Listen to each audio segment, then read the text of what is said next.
Welcome to Inside Evil Interrogations, the channel where we uncover the dark psychology behind real criminal interrogations.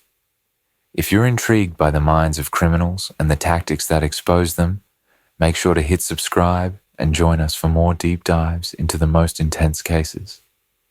Today, we're examining the interrogation of Kenneth Thomas, a 19-year-old who committed a horrifying crime during a robbery at a Citgo gas station in Waukesha, Wisconsin. Surveillance footage captured Thomas and his accomplices entering the store with weapons, demanding cash. Tragically, the situation escalated, and Thomas fatally shot the store clerk in front of witnesses. What makes this case even more unsettling is Thomas's belief that his knowledge from crime, shows like CSI, would help him outsmart investigators. Let's analyze how his 1-hour interrogation unfolds, breaking it down into 12-minute intervals to uncover the tactics he used and how detectives dismantled his narrative. The interrogation begins with Kenneth Thomas appearing calm and confident. Detectives adopt a conversational tone, and Thomas responds openly, even inserting references to CSI and his understanding of investigative procedures. He describes the night of the robbery in vague terms, avoiding specifics about his actions. His confidence seems rooted in a belief that he can control the narrative and evade suspicion. Forensic experts would interpret this as a classic overconfidence strategy, where suspects attempt to project authority and control over the conversation. However, his avoidance of details hints at an underlying fear of incriminating himself. As I explained to you on the way here, there's an investigation. Yeah. Your name came up when you talked to you about it, okay? He's like in charge of most everything, okay? So he's the boss. Do I have to call him the boss? No. Alright, cool. Basically, he knows most of the information that needs to be talked about, okay? He briefed me, I was able to review some things, and since we were able to talk a little bit, you know me, why talk to a stranger, right? Yeah, you cool people. Alright, so, figured we might as well sit here and talk together and try to square things away. Everybody does business differently, okay? I could tell. Milwaukee does their things their way, Yeah. Waukesha does their thing our way, okay? It's all a little different, okay? But in the end, what our job is to find out a few things, okay? Number one is the truth about what's going on, Mm-hmm. okay? And number two, and I think personally, most important, is why things happen, okay? And there's a lot of misconception out there amongst a lot of people. What's that mean? Misunderstanding. People don't understand how things work sometimes, and whether it's something on TV or on the news, sometimes they don't really tell it like it is, okay? But basically, what we do out here in Waukesha is when we investigate stuff, we actually don't take sides, okay? We talk with everybody, and we listen to what everybody has to say, okay? We don't make any decisions beforehand, all right? It's important that we don't take sides because we don't want people on one side to say one thing and distort it or make it look bigger or worse than it really is, okay? And we don't want the other side to try and see if they can get away with something, okay? Our job is to find out the truth about what happened. And it's important to hear everybody's side, because if we don't hear everybody's side, then what are we left doing? The detective notices Thomas closely examining his bottle of water for signs of tampering. Thomas tells the detective that a popular true crime TV show has taught him all about how detectives work cases. You don't think that's water? Or would you rather be vodka? I'm just, very cautious about my life. Okay, no, that's fine, I understand. I was taught like that, raised like that. Okay. No, that was sealed, you saw that was sealed. Yeah, I know it could be sealed and still, things happen to it. I know, trust me. I watch a lot of CSI and Okay. 48 and all that good stuff. So I know. What do you like about those shows? I don't like the shows at all. Why do you watch them then? To see how you guys work. Okay, but you know that's TV. Yeah. Like CSI. That's real. That is real though. CSI, you know how fast they solve a crime in CSI? How fast? in 60 minutes. That's how long the show is. Yeah, that's real. We don't sell a show in 60 minutes. I know, but some of you guys saw things like this. In some cases, yeah. Yeah. Okay, in other cases, it's important to be thorough. Don't you think that's right? Yeah, you know. Soon, Detective Bergen begins asking Thomas more questions about the night of the shooting. Thomas tells him about some suspicious characters who moved to Waukesha from Chicago. He claims to have been spending time with them at his apartment in West Allis that night. Police believe those individuals may be connected to other crimes in the area. Specifically, they're curious about guns those individuals may have been carrying. So, do these guys have a gun? Yeah, they got lots of guns. They got lots of guns? What kind of guns these guys got? Got a few handguns. Okay, when did you see these What guys? kind of gun was handguns? this? It was a handgun. Well, I know it was a handgun. It was a black one. A black, like what type of handgun? It was a 9. A 9? Yeah. Yeah, they got like that. Do they? When's the last time you seen them?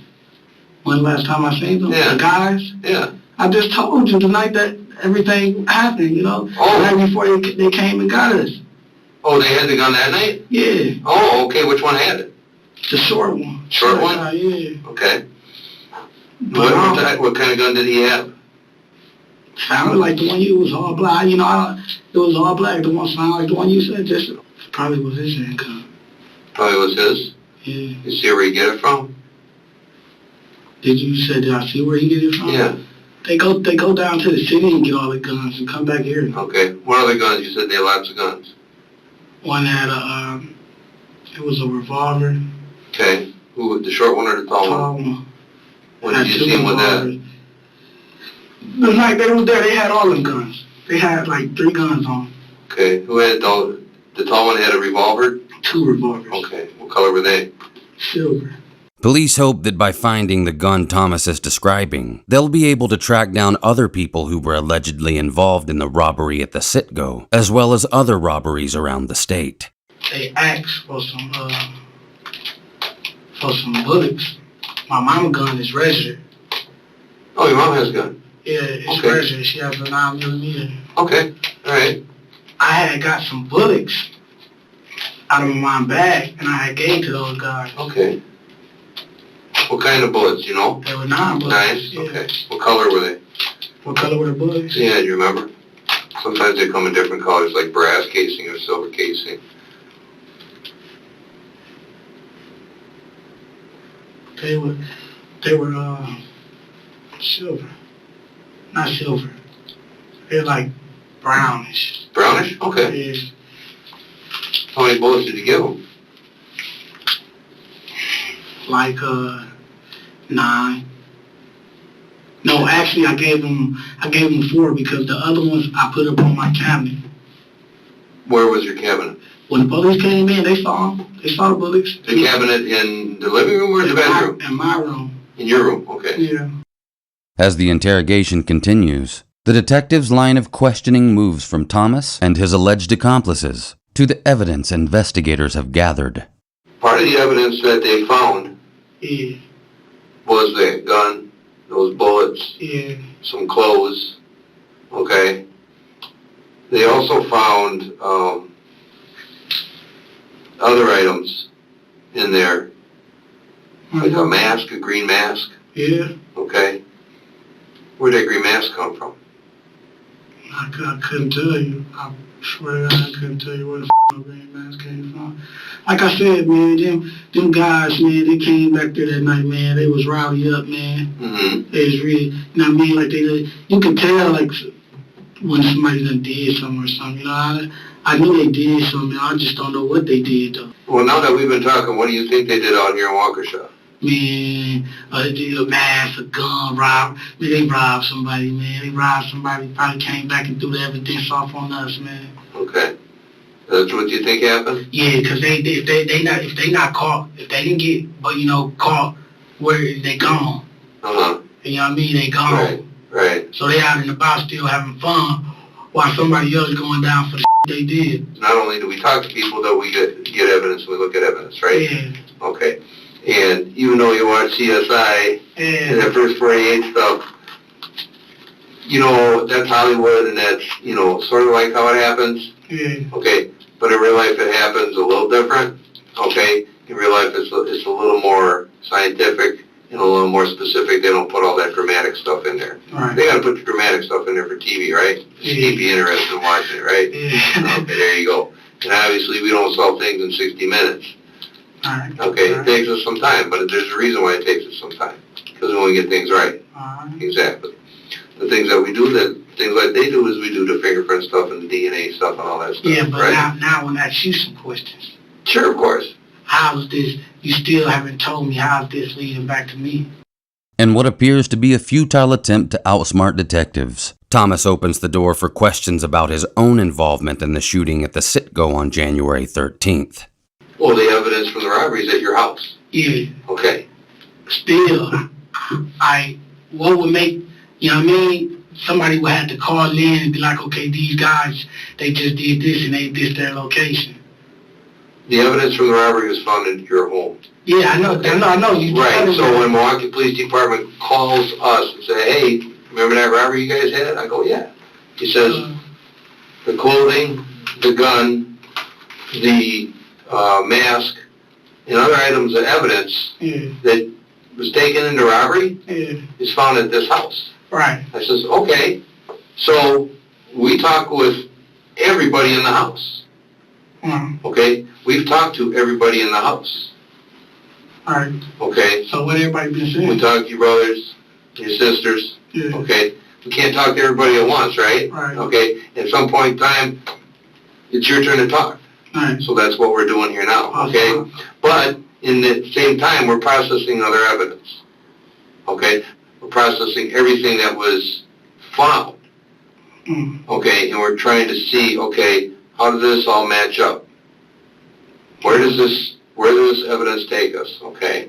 We look at the surveillance video, and we see how things all match up, okay? It's like a big jigsaw puzzle, Alright, okay? And when you start putting the puzzle together, you don't know exactly, but as you get more pieces, you get a very clear picture that fits in, okay? alright. And what's fitting in Is the evidence at our crib. is the evidence at your crib, Yeah, but more so is the evidence that you were in on that robbery in Waukesha, right, okay? right. So that's what the evidence shows. Hold on, run it back. What you say? You said the evidence that what? The evidence and the information that we learned from everybody we talked to Yeah, shows that you were in on that robbery in Waukesha. yeah, how was I in on it? How was you in on it? Yeah, you got my prints. You got my prints, my face on camera. Yes, we do. Thomas isn't denying his involvement. Instead, he tries to flip the script by questioning the detective. Check this out. Okay. If that was me, Mm-hmm. why wouldn't you have all the evidence pointing out in front of me? You want to see all the surveillance video right now? Obviously, we don't have one in the room. Surveillance with my face direct on it. Yes, we do. We have that. No, yeah. Yeah. So why you didn't show me pictures? Why you didn't show me pictures like this is you on this? Pictures? Yeah. The detective begins thumbing through evidence photos. This is the gun at your house. Mm-hmm. Okay. This is the gun in the diaper box. The shoes that you were wearing. As detectives begin questioning his whereabouts during the robbery, Thomas becomes evasive. He provides inconsistent accounts, claiming he was just driving around and wasn't at the gas station. When detectives mention surveillance footage, his demeanor shifts slightly, though he maintains his denials. He begins questioning the reliability of the evidence, a tactic often employed by suspects testing the strength of the case against them. Forensic analysis identifies this phase as a critical moment where suspects like Thomas attempt to establish plausible deniability while gauging how much the detectives know. The mask that you were wearing. Okay. There's several hundred photographs. I didn't get them all. I thought you'd be bored with lots of photographs. There you are, jump on the counter, wearing the pajamas, the shoes with the gun, and the mask. Okay? Okay, so where's it still? You're not telling me. Those Kenneth. Listen. Kenneth, listen to me. Yeah, I'm listening. The problem is that You don't know where all the cameras are. Yeah. And you're wearing these same clothes on different cameras. Problem is, you didn't have your mask on at that time. Right. So, So where are those fellas? where are these fellas? No. No, I'm saying. This guy's sitting right in Hold front on. I'm of saying, where's the photos you said that I'm on camera wearing these clothes? That's on a video. On the That's video? on a video DVD. Oh, yeah? Yeah. Okay. Yeah. All right. And And Darren's in the background. For the next several minutes, Thomas's hubris is on full display as he continues to question the detective about the footage, even though it appears clear from the video that they have the right suspect in custody. So you're a very nice, young, polite man, and I appreciate that. Okay? The problem is, you're trying to get your way out of a situation that you think I was. No, I know. That's the thing. Is I know. That? So I gotta understand something here, Kenneth. Okay, I gotta understand something. All right. Are you gonna end up looking like a guy trying to get out of something, or just like that stolen car thing? All right, I messed up. I drove a car, made a mistake. I'll take responsibility for that, but I ain't gonna take responsibility for the other serious stuff that happened, the burglary and other thing those guys did. Okay? You were responsible for that part, so you didn't have to deal with that part, correct? Same situation here, okay? So then, how you not know, then why is everything not matching up then? If you got the guys. No, the guys, you and Who? Darren are the guys. How you know that? How do I know that? Yeah, where my fingerprints at? On anything of, this part, they put that in my house. How come your fingerprints and DA are gonna end up on that when we're done processing that? End up on what? On the gun, on the mask, on the clothes. Yeah, okay, and I want to see that. What it do? Okay. Now, listen, when my DA shows up on the mask, Right. the clothes, Kenneth. and the gun, Kenneth, whenever you're on surveillance video wearing those clothes just after that robbery. No. Yeah, you are. No. Listen, I'm 100% sure that's not me on that camera. Okay. And how are you 100% sure that it's not you on that Because camera? I never left out the house that night. Okay. Everybody else in that house said you did. Yeah? Yes. So where they statements? He's got some, I've got some, other people got some.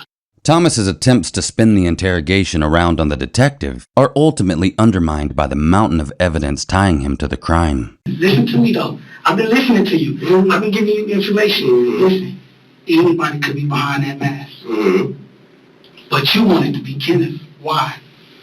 I don't want it to be... No, I know why it is. Okay. I know why it is. Hold on. I know why it is. Why is that? Because you found the things in my house. The big thing here is, the most important, is what happened during the robbery. But y'all got them in custody? Yeah. Y'all got them in custody? I wonder how y'all get them in custody. How did we? Yeah, how did you get them in custody? We found them. They weren't in my house though. So where did you get them in custody? Where they were at. Where was it? Across the hall. Across the hall. So y'all went in theirs first and then mine? No, we got them in custody after the search warrant, after you're already in custody. Oh, okay. Okay. So you got your guys. We got a lot of guys. Yeah, you got your two main guys who did it though. Well, we got a lot of guys because there's been more than just the robbery and Walker show. Damn. So what else been going on? Robberies in Milwaukee, robberies in West Dallas, robberies in Brookfield. So you got all the guys, huh? No, not quite all of them. We're still looking for the white guys involved too. Yeah, and you expecting me, and you expecting I'm one of them. Are you? You're obviously not one of the white guys that I'm looking for. I'm not talking about the white guy. Okay. I'm saying me. Right. You think I'm one of them. You don't know for sure yet until you get the DNA back on those. No, that'll just confirm what we already know. That'll confirm. So if it don't confirm it, then what? We already have enough evidence. It's not enough evidence. Okay. Those evidence was put there by There's also evidence from other robberies that was found in your apartment. Yeah, like what? Lottery tickets. Lottery tickets? Mm-hmm. How you know that one? Like, back to what I was saying. How do you know those guys didn't put that there and find their way out? Thomas continues to dodge responsibility for any of the robberies by claiming the evidence in his apartment was planted. He also denies being caught on security footage, despite the fact that detectives have positively identified him in the video. So it comes down to this. Based on the evidence we have, Can't charge me with that. That's not mine. the charging will come from the DA's office. The charging is coming from the DA's office based on the evidence they get. I'm the one that sends them the evidence. Yeah, you sent them my statement too, right? Right. So why you haven't wrote down what I said? Because it's all being recorded. I don't have to write anything down. Okay, Okay? perfect. So this should be on recorder. That's not me on them photos. Okay. Those evidence was planted in my house by the guys who did it. You got your guys. Okay. You want what we did? Well, what about the other evidence that What shows other you are? evidence? You want surveillance video. Okay, if you got that, why are you talking to me? Because I need to know whether you shot that man intentionally or whether it was an I accident. haven't shot anybody. Actually, I think I have a doctor's appointment. Yeah, June. I haven't shot anybody, man. You have a doctor's appointment. What does that have to do with anything? It don't have nothing to do with anything. Okay. Just remember that. Listen, that ain't me. None of that me, man. I ain't did nothing. I'm innocent until proven guilty. Okay. Well, the evidence we have will prove you guilty. I haven't killed anyone. I have never picked up a gun in a day of my life. So, You never picked up a gun. in a day of my life. Never. Not even your mama's gun? Nope, I just got her bullets Yeah. and gave it to those guys who did the job. Uh, The ones you saw have here. so, Big guy. so then what you're telling me is that you provided bullets to two guys who did a robbery, killed a man. Actually, I didn't provide the bullets. They were like, how should I put this? I didn't need them. Why would I have bullets? You said you got them out of your mother's bag and gave it to him when he asked for them. I know. What happened was, see, I'm on medication, right? What medication are you on, Kenneth? I'm on Ritalin and all these other medications, right? So my is all up here. Okay. So right now, guess what? What's that? I don't even know what's going on. You don't. You know what I mean? I think you trying to get me to say stuff that I ain't do. You know what I mean? Uh-huh. I ain't did none of that. Well, what you could get me on some bullets? Providing the ammunition that killed the man? Yeah, that's party to the crime of homicide. No. You might as well have pulled the trigger. Oh no. No. See, what happened was. Allowing, harboring the man who killed the man? Listen, what That's happened? also party to the crime of homicide. Listen, no, all you could give me for it is lying. Those bullets, I don't know where they come from. Kenneth, Thomas eventually seems to tire of trying to outsmart detectives. Slowly, he realizes the severity of the situation he's in. this is all about you. If the DA's office looks at this evidence and thinks that you went there to commit a robbery and intentionally shot a man, and he died as a result of that, he's going to think first degree. If there's a circumstance, if there's a reason to get him to think otherwise, that this wasn't intentional, damn, that's important to know. Because he's going to deal with it in a completely different way. He's going to handle what happens to you in a completely different way. You have the key to what happens to you. Listen, No, that's what I don't want to happen, Kenneth. Listen, my life is, listen, Yes. whether I tell you or not, I'm done. You're not getting that, right? No. Listen, you got evidence in my house. Right. You got the gun. Yes. I'm done. What is there you want to know? You want me to admit to it? So I'm not going to admit to it. Just get to the point, man. The point is you got a chance here. I don't have a chance. Yes, you do. You got a decision. You got a decision as to whether or not you're going to face life or you're going to face a maximum of 20 years. A maximum of 20 years. Right. That means it could be less. Life is life. You can't undo that. Man, when I get out, man, listen, when I get out, my granny will be dead. My uncle probably be dead, my other uncle. No telling what's going to happen to my mom. She's already sick. Okay. But how would they react to you having to spend the rest of your life? You're not getting me. In the next 20 years, that will be the rest of my life. I'll be 40 when I get out. You know Jerica?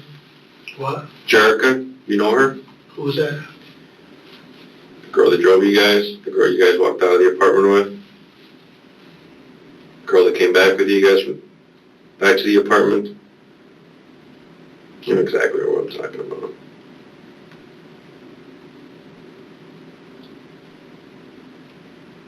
See, Kenneth, we want to give you an opportunity here. I know. Come on, man, stop. You just making things worse, man. Detectives present the first piece of concrete evidence, surveillance footage showing Thomas entering the gas station armed. His demeanor changes as he admits being at the scene, but insists he didn't plan for anyone to get hurt. He begins to deflect blame onto his accomplices, claiming they pressured him into participating. This narrative shift reflects a common tactic of partial admission, where suspects acknowledge peripheral involvement while distancing themselves from the most severe aspects of the crime. Forensic experts note that this phase often marks the start of narrative breakdown, where suspects struggle to maintain consistency under mounting evidence. Try to help you understand.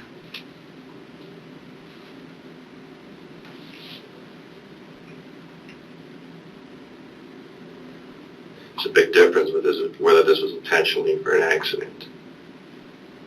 That's a big You know difference. the best thing in life to have? What's that? Or to happen? Death.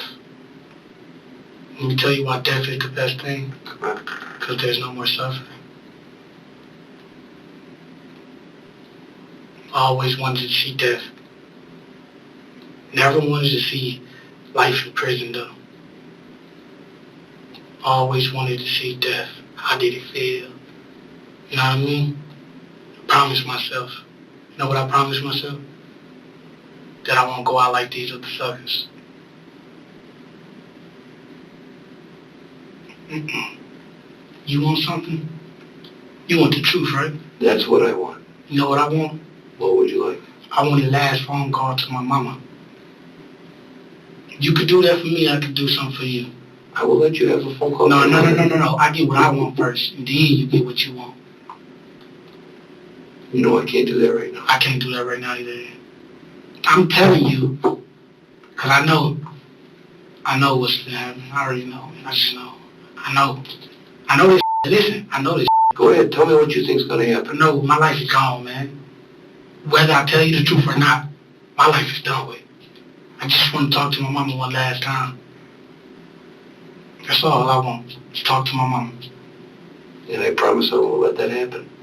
The promise of a phone call to his family just might be the key to getting the truth the detectives need. Finally, Thomas appears ready to confess. Ain't no way around this, right? What you mean? Make a phone call? No, this jail time.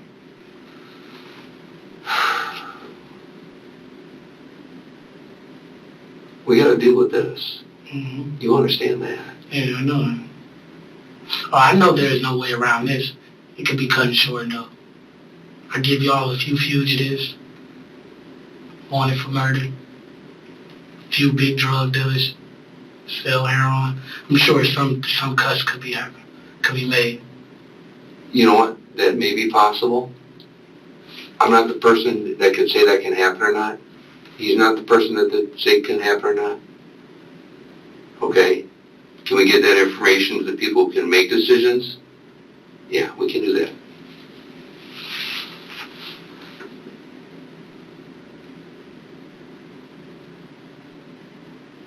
But you know we have to have the truth about what happened. Yeah, I'm gonna tell you the truth. Detective Bergen. The detectives, They ain't even supposed to be letting me on. He just let me. This his cell phone. He doing me a favor. Because I'm going to do him a favor in a minute. Oh my God. I just wish this was a damn nightmare. I wish this was a dream, man. Yeah, me too, man. Listen, man, we gotta be strong, dog. You hear me? My baby, you want me to be strong? Yeah, that's all I want from you, man. That's all I ever wanted. You hear me? No, wait a minute. Hey, don't cry, please. I'm only counting you is, man. You gotta be strong. Okay. After the call, We know what happened, Yeah, I know Okay. you guys know what happened. but we don't know what was going on in your mind at the time. Okay? Were you mad, angry, vengeful? Were you scared? That's important information for us to know. It's important for us to know so we know what was going on and whether your intention was just to get some quick money, just to scare somebody. Was your intention to really hurt somebody? Or did something happen that you didn't expect? Something went on beyond your control. Something surprised you, and an accident happened. I still don't know. You guys know. This is the part I'm not getting, though. You guys know it was me. Right. So, what is it that you, like, what's the truth gonna do? What's the truth going to do? The truth is going to make a difference as to whether you, if you went there to intentionally kill somebody or hurt somebody, that's the truth. It is what it is. If you went there to grab some quick money, do a quick robbery for whatever reason, okay, and then there was something that happened in that store that scared you, that surprised you, that you didn't expect, and the gun went off, that's an accident. That's a big difference between intentionally doing something and an accident happening. A man still died. We can't undo that. But understanding the circumstances makes a big difference in how it's dealt with and how you're treated. nearly 3 hours into the interrogation, Thomas comes forward with the information detectives have been waiting for. He alleges that his role in the robbery wasn't a choice, but rather an order from the guys he'd been hanging out with. Said you want to get down with the team. I told him no.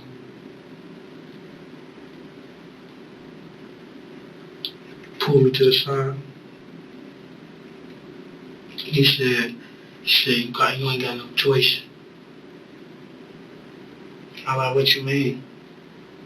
Trying to play the tough road guy with him. Like, what you mean? Like, we ain't got no, for you to get down and lay down. I said, all right. He said, where you want to go? I said, I don't know, it's up to you. He said, Waukesha be sweet. I said, oh, okay. Sounds good, come on. He said, you don't have a gun, though. I said, all right. I said, have you ever used a gun? Told him, yeah, but I never used a gun. First time. We went driving around Waukesha for a minute. Couldn't find no places. Till he peeped out a little gas station we coming up the road. He supplied the matches and everything.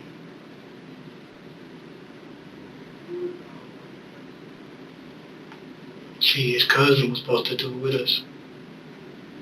The one with his mama's name right there. Mm-hmm. It was a black mask for him. It was 3 masks in total. I was scared in the car. He had the gun still. He said, no, ain't no backing down now. We already here. He said, get out the car, come on. We get out the car. He keep telling me, as we get out, he keep telling me, go ahead and do it. I'm gonna be waiting for you. when it took a leak.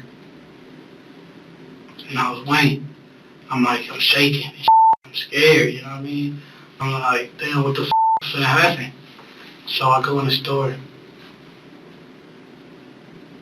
and I see him come behind me. But then when I look back, he wasn't there no more. The guy started freaking out. I started freaking out too. I'm like, what the should I do? You know what I mean? So he ran out. As I'm climbing over the counter, I don't see him no more. All I see is the guy come around and grab me. Next thing I know, the gun go off. Like, wow, what the oh my God. So I'm shaking. I'm like, okay, I just did this all for nothing. I still ain't got nothing. And I found the money and stuff. He took all the money. That's why I was asking you, did you get any money? Mm-hmm. He got all the money. Mm-hmm. So, by the time I make it out the store, my mask fall off, my hat fall off, and, I pick these things back up. Mm-hmm. I get in the car. I was like, I think I shot the guy. And he was like, oh well. I was like, no, bro, I just shot somebody, bro. Telling him that, like, he's like, you did it on purpose? I said, no, I ain't trying to shoot him. He was like, oh, he got what he deserved. Thomas further As detectives confront him with witness testimonies describing him as the shooter, Thomas becomes visibly agitated. He denies handling the firearm, claiming it was someone else who escalated the situation. However, when pressed on why he was seen holding the gun earlier, his explanations become fragmented. He alternates between claiming panic and saying he doesn't remember clearly. This behavior indicates cognitive strain, a common sign of a suspect's fabricated story beginning to unravel. That someone right about me. It's almost if I wanted to hand myself over for taking a life. Never killed nobody a day in my life. Never thought it was possible. No, of course, I didn't try to kill dude.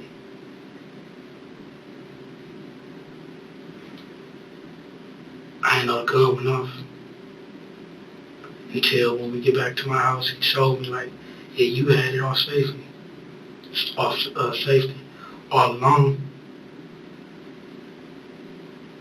He took it off safety. Yeah. But, guys got your information now. After Thomas's confession, detectives continue to question him to fill in the missing details. Where was the gun at the time? He had it. Okay. My little brother didn't know, but that night after it was done, he told me to put it in the baby bag. He said they would never look in there. Who told you that? Daryl. Daryl or Darren? Darren. Darren, the bald guy? The bald guy. Okay, because the other guy goes by Daryl. What about the clothes you were wearing? Darren the cousin. Pajama pants and the mask and the shoes. What about that jacket you were wearing?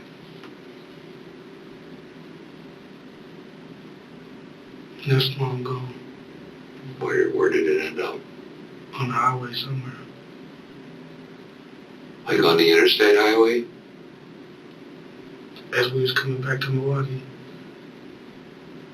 Threw it out the window as we was driving. Okay, what about that hat? Y'all didn't get it? I don't have it. Nah, I had it somewhere. I mean, it's a nice hat. Was it in the apartment? Mm-mm. I actually, tell you the truth, I really, it's possible, and like, happened so fast, man. Well, I understand that. What happened to the gloves you guys were wearing? The girl got rid of all the evidence that was hard.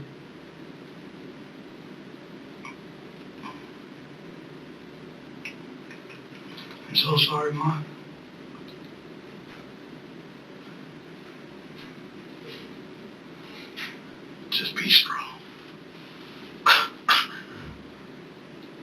Oh.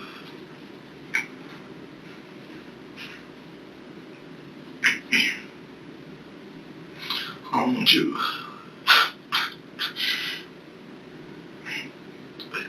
Man, you gotta be strong for me.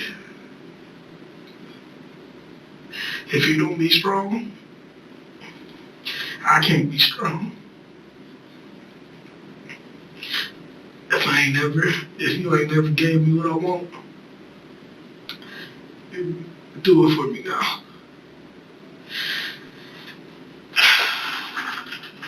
And that's to be strong. You gotta be strong, ma. Please. Just be strong.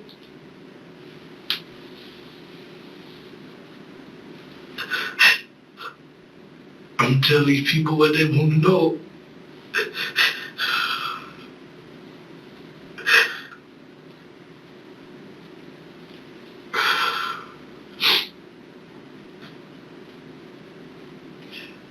You just gotta be strong for me. You and my brothers and sisters, y'all gotta be strong for me. In the final phase, detectives present the full weight of the evidence, including ballistic matches linking the weapon in his possession to the fatal shot. Thomas's confidence erodes completely. He admits to being at the scene and handling the gun, but stops short of confessing to pulling the trigger. Instead, he frames the shooting as accidental, saying, "It wasn't supposed to happen." His regret focuses on his own future rather than the life he took, reflecting a lack of genuine remorse. Forensic analysis interprets this as a last-ditch effort to minimize responsibility, a behavior commonly seen in suspects facing overwhelming evidence. I'm gonna do the right thing. I'm gonna do the right thing, ma. I'm gonna do the right thing. Thomas proceeds to move cash from his pockets and put it on the table. He separates the bills for detectives to see when they re-enter the room. When detectives return, they find Thomas ripping the money on the table. They gather it up and put it into an evidence bag. The money is presumably from the Citgo robbery. A Milwaukee detective and Detective Porter from West Allis enter the interrogation room together. They ask Thomas whether his family members in custody have any involvement in the robberies he's connected to. Thomas reassures them his family couldn't be involved in the Citgo robbery, since only his face is on the camera at the scene. I'd like to speak to you about a robbery that happened downtown late last year, on December 29th. Okay, that handgun was used in that robbery as well. Yeah. You want to tell me about that? Guy that I bought the gun from gave him like $200. Same kid like me, out here trying to find a way. Is there any particular reason why you picked this bank My out? uncle needed money to get buried properly. Okay. Well, there's a lot of banks out there. Is there a reason why you picked this bank? I knew all about the bank. How's that? My mom go there. So she banks there? Yeah. Do you bank there? Yeah, yeah. I get SSI. Okay, so you have a bank account there? Yeah. Is that your regular bank or? Yeah.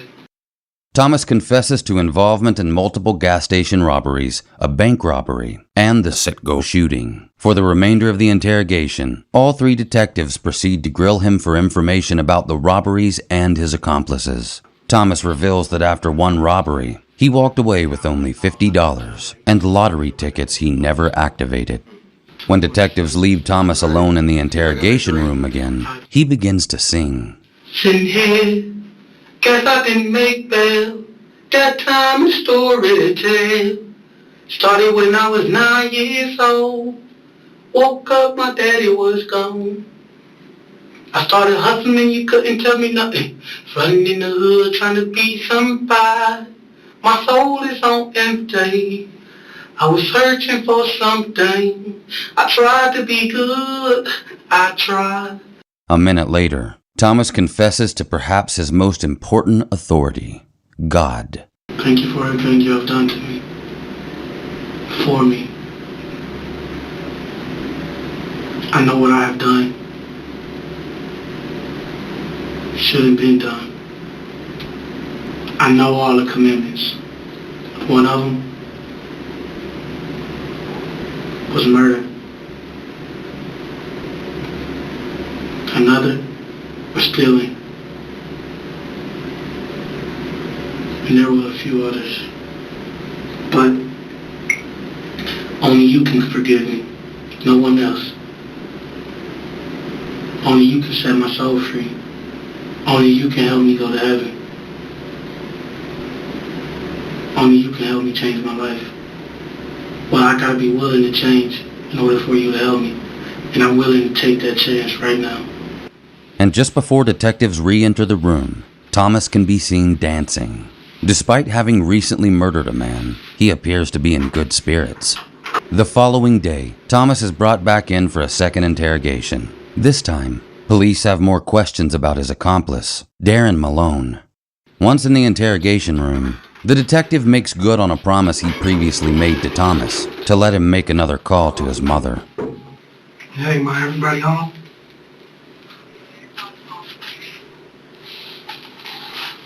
Yeah, I hear you, Mom. Ma, I'm good. I'm holding up good. Ma, you gotta know that if I never did what I did, you know Vontae would have went down. Deontay, Kendrick, Delisha, all them would have been gone too, right? It's hard to make out exactly what his mom is saying on the other line, but it sounds like she's upset with her son for confessing. Ma, Mama, listen to me now. Ma, what was the lawyer gonna do if they found everything in my room? It don't matter. I don't give a damn what they found. You should have still waited on the lawyer, man.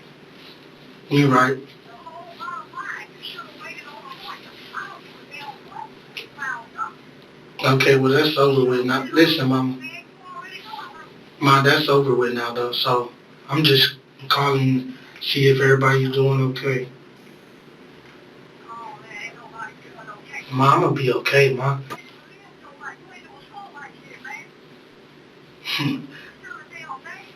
Well, I should have thought about that before I did what I did, huh?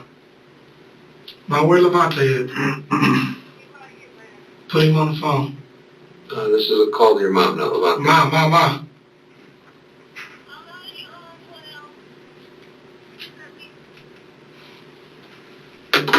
Put me on speaker. Hey, I love all y'all, bro. Yeah, I did up. You just learned from my mistakes, V.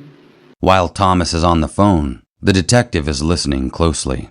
Could appealing to Thomas's soft spot for his family be the way to finally elicit the truth? See, what I care about is my family. That's all I care about. My life is on the line, man. I understand that, but I can't protect you from people I don't know. Yeah, help us help you, man. You know what I'm saying? This shit is crazy. You want me to... I gave you enough information about Darren. I understand that. I know that, okay? But we need to know if there's other guns floating out there. There is. There's... Come on, man. It's not just one gun out there. You know that. We all know understand that. There's multiple guns. And if we can get them, we want to get them. You're not going to get them. That's what I'm telling you. You're not going to get this. Man, you probably get 5% of these people. Despite already having a confession from Thomas about his involvement in the shooting, detectives need more information. Even though police have yet to locate or arrest Thomas' accomplice Darren Malone, the detective tells him that Malone is already in custody. Now they want to know where they may be able to find Malone's revolver. See, just told her all right there. You're interested into Darren. Darren. I'm not interested into Darren. I'm not worried about Darren. I'm worried about Darren people and the people he roll with. Okay. I'm worried about the people I used to roll with. Okay, then tell me about Darren's people he rolls with so that I can help you. So if I tell you about them, what you gonna do? Look into them. If we can pick them up on other things, we will. Based on security footage from a 7-Eleven gas station, Just 3 days before the shooting, police believe Thomas and Malone are involved in multiple robberies across several jurisdictions. They were asking you about other robberies, weren't they? There was other robberies that happened around the same time period. You didn't do every single one of them, did you? Let's put it this way, there's other guns out there that could potentially hurt your family members. We can get those off the street, we can get those off the street. Y'all gonna get $1 million. And they got shipments coming in. Of course, y'all gonna stop that. But everyone counts, man, you know that. There's no way around this. Just not make it easy for them, right? Just gonna put more pressure on my family. Y'all not understanding, man. They don't care. They don't care, man. They don't care. And it's hard because y'all don't see it. These people don't give a about losing their life. They don't got family. Mm-hmm. They don't got parents. They don't got brothers and sisters, nephews and nieces. They don't got none of this. They don't care about losing their lives, man. Despite Thomas's worries, Detective Bergen won't promise protection for his family. Thomas begins to spiral, thinking about what will happen to him once he's outside the four walls of the interrogation room. I'm finna die, man. I'm finna die, man. That's what's finna happen. I'm finna die, man. I know. Somebody in my family's finna die. I done gave too much information out already. Y'all are probably already going to watch. Y'all finna have people watching stuff that I done said already. I know how the game works. Y'all already got people out there. That Rico, y'all looking for everybody now. I done gave you names. Y'all connecting the dots now. That's all you doing. Probably gonna be waiting. It's not gonna be nice. They know. This is what I'm telling you. They know. There's nobody in their group. Inside that whole operation, Mm-hmm. there's only one enemy, and that was me. Okay. So they know who to come for. They know who to look for. Well, look, let me ask you a question then. How would you like us to handle it?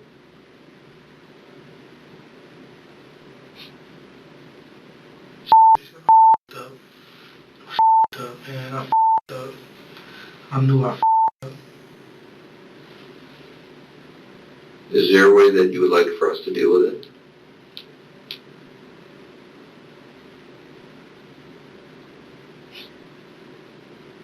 Life's down the drain. Whether I go to jail for life or whether I get out, I'm a dead man regardless. Y'all don't even know this. Investigators keep pressing Thomas for the names of individuals who are allegedly involved in drug activity in Waukesha. Am I being recorded? It is on, yeah. We can shut it off. Do that. All right. Right back. Detective Bergen tells Thomas he's leaving the room to turn off the camera. In Wisconsin, investigators are permitted to bend the truth during an interrogation as a technique to elicit information, as long as it's still given voluntarily. Computer crash, so it's off. Yeah, computer crash. The recording stopped. You're not lying to me, are you? No, I can't get, it's all not responding. You know how it goes, not responding on a computer. It's all a white screen right now. You guys know who Delino Wade is? Lionel Wade? I haven't heard of him, no. That doesn't mean other people don't know. His name is Delino Wade. Okay. The general? The general's son. General something, okay. The one I told you he raised since he was a kid. He dated my mom. Okay.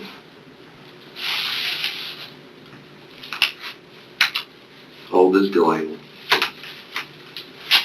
30 something. Okay. Me and him is very close. Mm-hmm.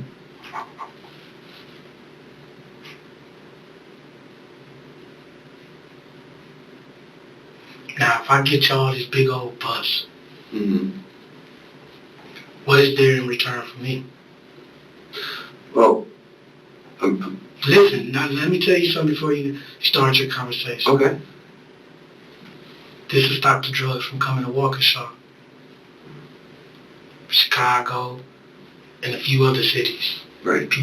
All this. I know where all the drugs going. Mm-hmm. That can be stopped. Right.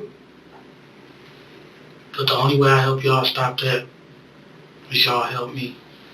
Thomas wants to make a deal with investigators. He'll give them information in exchange for guaranteed protection for his family. But Detective Bergen still refuses to make any promises. We wanted to talk to you today and clarify some things that we talked about yesterday. Okay? So what don't If fit? you want to share additional information, we'd love to hear that additional information and help stop this heroin and all this other stuff. Whether that's going to be able to help you out or not, I don't know.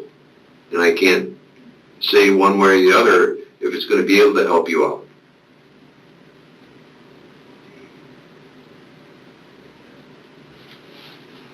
No need for me to give up the information. So what's up with this?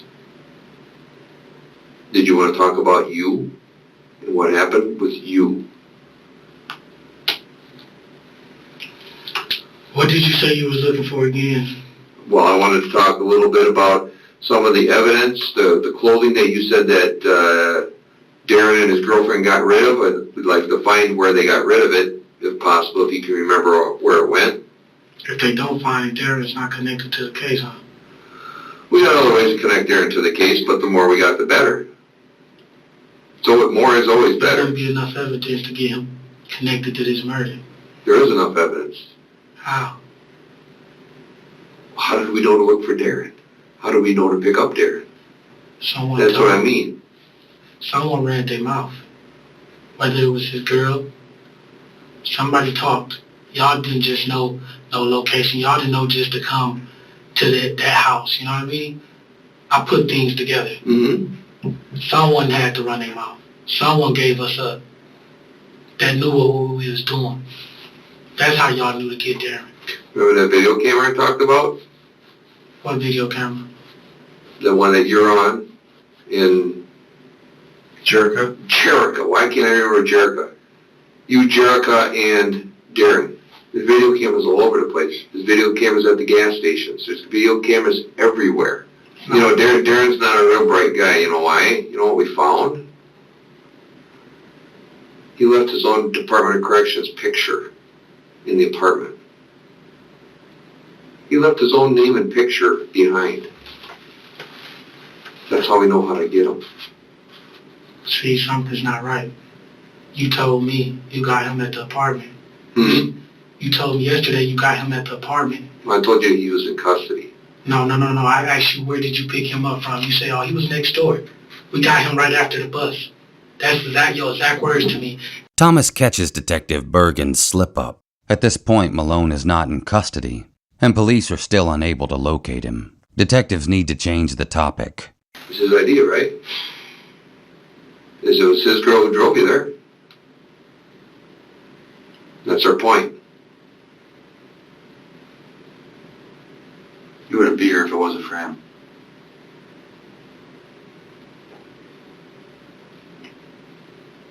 That's what we want to find out. I could be dead if I didn't do what I do. I could have been dead, man. Then how would y'all would have found him if he killed me? We find all kinds of people all the time, Kenneth. Y'all would never found him. How long have you known him now? Tell you the truth, the honest truth. Yeah. A few days. Despite having only just met Malone, Thomas argues his innocence with detectives. Y'all don't got nothing on him. Y'all didn't find no evidence on this man.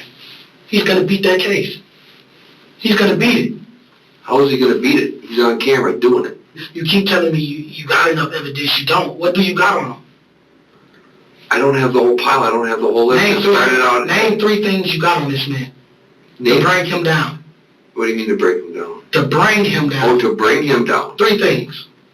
Witness statements from multiple witnesses and the video. That's two things. That's not even enough. Multiple witnesses. I could say you did that robbery with me. Mm-hmm. Anybody could say something. Mm-hmm. He did that. He said, she said. Okay. But we have evidence. That's the point. On me. That's what I'm trying to And tell Darren. you. You don't have Darren. You just got him on video cam. It's not like his mask came. It's not like y'all saw his bald head. Y'all didn't see nothing. The man left me hanging. That same video camera caught has you guys in your clothes, you guys in your clothes at the gas station. It all matches.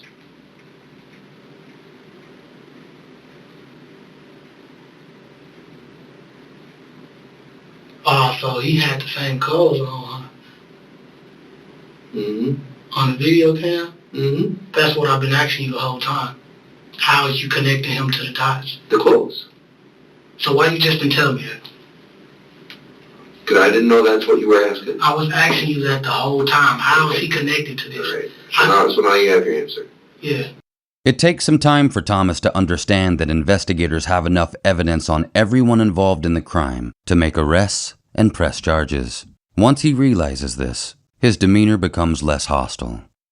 Like the day before, once Thomas is alone in the interrogation room, he breaks out into song. This time, it sounds like an original. You gotta learn from the decisions that you're making. You gotta learn from the decisions that you're making. Kenneth Thomas's interrogation highlights the dangers of overconfidence in suspects who believe they can manipulate detectives. His reliance on CSI-inspired tactics quickly fell apart under skilled questioning, with evidence exposing inconsistencies in his narrative. Despite partial admissions, Thomas's lack of empathy and continued deflections underscore his unwillingness to take full responsibility for his actions.